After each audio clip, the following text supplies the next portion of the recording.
بسم الله الرحمن الرحيم. سنريهم آياتنا في الآفاق وفي أنفسهم حتى يتبين لهم أنه الحق. أولم يكف بربك أنه على كل شيء شهيد. السلام عليكم ورحمة الله وبركاته. الحمد لله رب العالمين، وأصلي وأسلم على سيدنا ونبينا محمد صلى الله عليه وعلى آله وصحبه أجمعين، وبعد. فنلتقي اليوم مع نموذج من العلماء يختلف عن بعض العلماء ويمثل قطاعا منهم. إنه البروفيسور سياويدا. البروفيسور سياويدا من أشهر علماء جيولوجيا البحار في اليابان، وهو من العلماء المشاهير كذلك في العالم. البروفيسور سياويدا قد ملئت رأسه تشويشات وشبهات عن الدين وعن كل الأديان. له حق فيما يقول عن الأديان كلها إلا الإسلام، لأن الإسلام يختلف عن سائر الأديان التي يتحدث عنها. عندما التقينا معه أول مرة قال لنا: لا يصح أن تتحدثوا أهل الدين أبدا، يجب أن تسكتوا في الدنيا كلها. فقلنا له: لماذا يا بروفيسور؟ لماذا؟ قال: لأنكم إن تكلمتم أشعلتم الحرب بين الناس في العالم كله. فقلت له: وحلف وارسو وحلف الأطلسي لماذا يحشدون هذه الترسانات الهائلة من الأسلحة النووية في الفضاء وفي البحار وعلى الأرض وتحت الأرض؟ لماذا هذا؟ أبسبب ديني؟ فسكت. قلنا له: على أي حال، نحن نعلم أنك تتخذ موقفا من الدين كله، ولكن نريد طالما أنت لا تعرف ما هو الإسلام أن تسمع أولا وأن ترى ما عندنا. فوجهنا له عددا من الأسئلة في مجال تخصصه وعن الآيات والأحاديث التي تصف تلك الظواهر التي يتحدث عنها. وكان منها ما طلبنا منه أن يبينه في موضوع الجبال.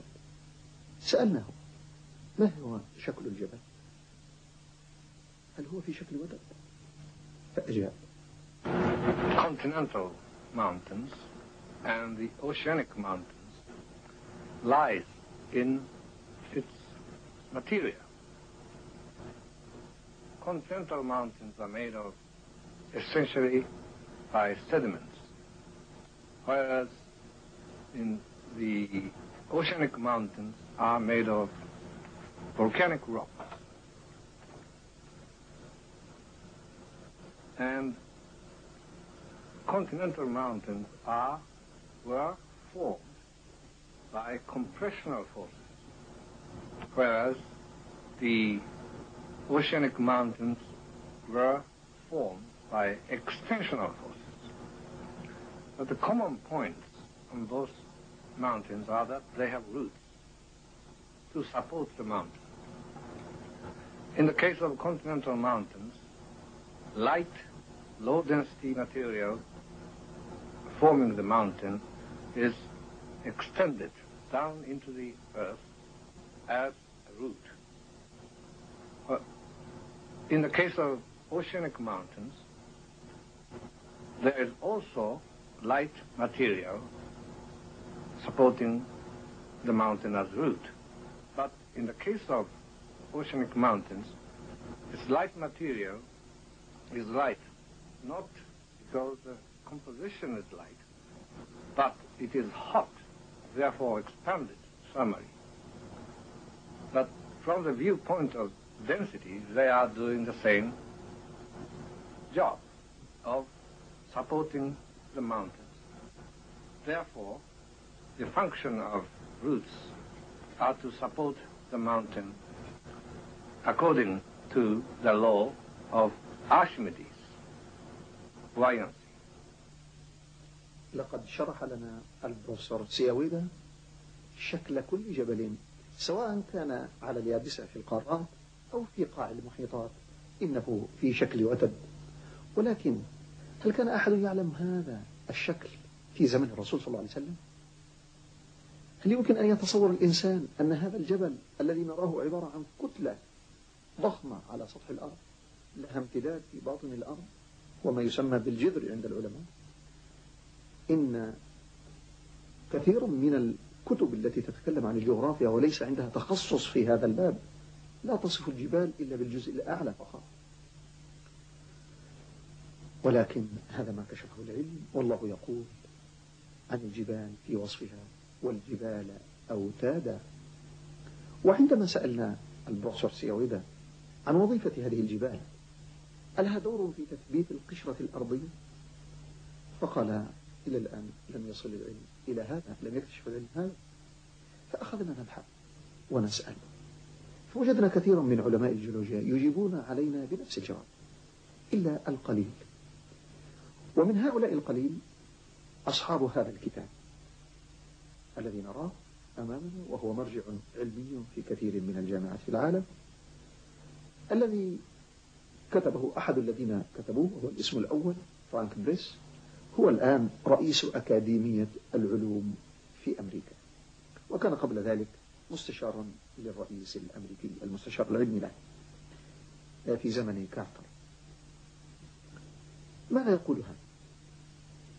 إنه كما نرى في صفحة 488 يبين شكل الجبل وأنه في شكل وتد، وكذلك في صفحة 413 كما نرى في هذه الصورة الجبل جزء صغير كما نرى في